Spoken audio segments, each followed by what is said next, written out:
Good evening. Pollutants from the train derailment and subsequent fire in East Palestine, Ohio, were apparently more far-reaching than anyone originally suspected. That's according to a new study released by the Journal of Environmental Research Letters. Reporter Nicole Lee joins us now in the studio with more. Nicole.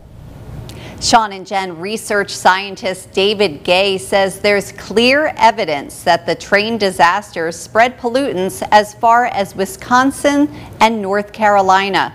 And since Erie is located close to the site, he says a high concentration of pollutants landed here in Erie.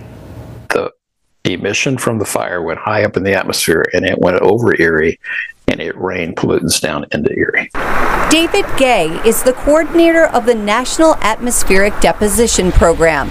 The program does regular testing of precipitation in 250 locations nationwide to measure pollution being washed out of the atmosphere. These were very extreme relative to history, and they stand out like a sore thumb. Gay is referring to rainfall tested the week of the East Palestine, Ohio train derailment in February of 2023.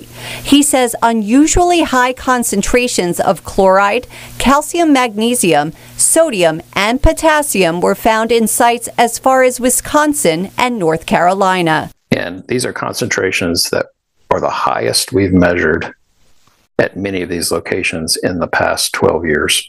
Gay says his research reveals the impact spanned 16 states and 540,000 miles surrounding the disaster site, as revealed in this map. A third of the country's population were affected, including us here in Northwest Pennsylvania.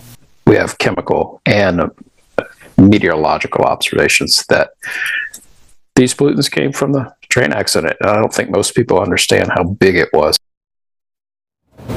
Gay says it's not his area of expertise, but he does not believe there will be long-term environmental or health impacts from the disaster's pollutants here in Erie. We reached out to Governor Josh Shapiro's office for reaction to these latest findings. His administration responded that they are still examining the study and its results. They additionally stated that the DEP and an independent contractor have sampled water and soil and have not identified any impacts to date. The administration's full response can be found on our website at YourErie.com. Sean and Jen. Nicole Lee reporting tonight. Thank you, Nicole.